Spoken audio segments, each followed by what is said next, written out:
Ernie and Hal on the morning news as we continue. Here we are at January 3rd already. I want to say January 2nd. 3rd. Yeah, January 3rd. Yep. A lot of people making resolutions to get themselves in better shape or to take care of their finances better or any number of things. I always do those things throughout the year anyway. Exactly. But there's something about starting a new year. You say you want to try something different. Well, there's only 358 days, shopping days left, so we got to do something. Yeah, we got to get something going. Yeah. All right. Greg McCoy joins us. A healthy living expert. They own the Hidden Gym along with his wife, Hidden Gym in Dallas.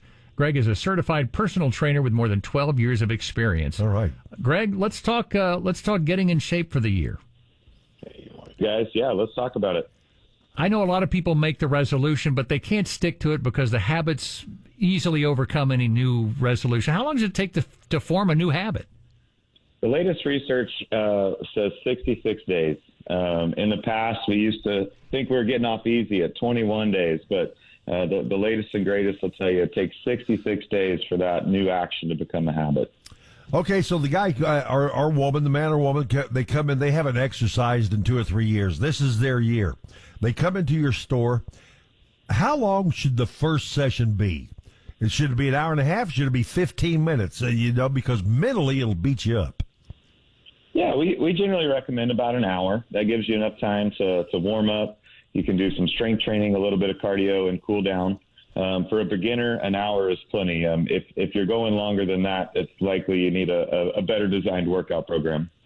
You know, I go to the gym 5 days a week, and I can barely get past an hour. And I don't know do I need to get past an hour? Do you really need to do that much?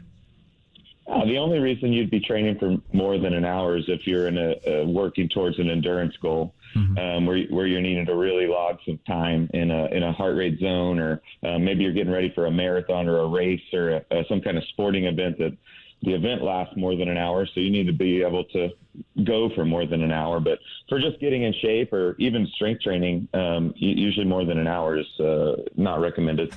You know, Hal had been telling me that he was doing a health food diet. If it's healthy, he does not eat it.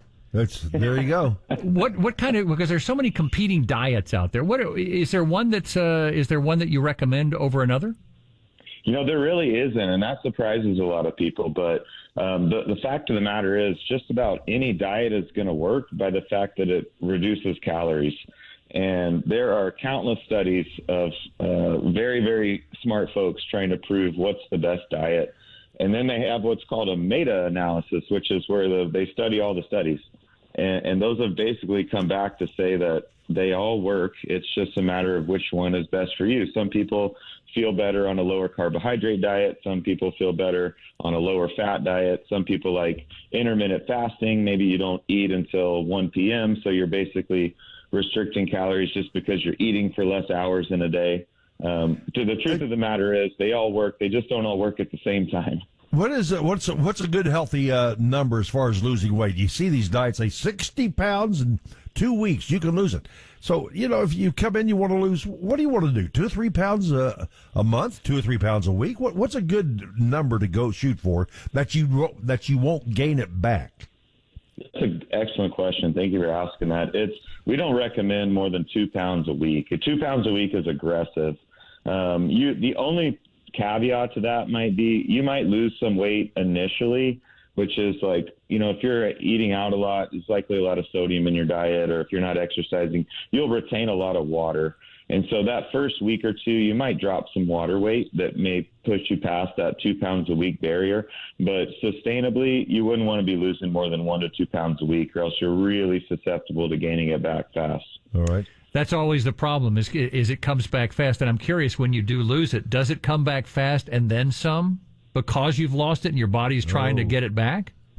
Yeah, it's without giving you too long of a story, it basically is how we're wired. I mean, if your body was on a prolonged diet, in the old days we called that a famine, it's going to set itself up to store body fat so that when the next famine comes, you're fully stocked. Well, we don't have famines anymore. Food's very accessible. So you're storing all this body fat at an increased rate because your body's getting ready for the next famine. So, yeah, you have to be careful. If you're going to get on a diet, and especially if you're successful, you need a plan to sustain it or to get back to a sustainable point so that you don't gain the weight back. Greg, how do people find you? HiddenGem.net. You can find us there. Talk to us about training, diet, whatever you want. We are here to help you guys. All right, Greg McCoy. Greg, thank you so much for coming on WBAP. Yeah, thanks, guys. Have a good one.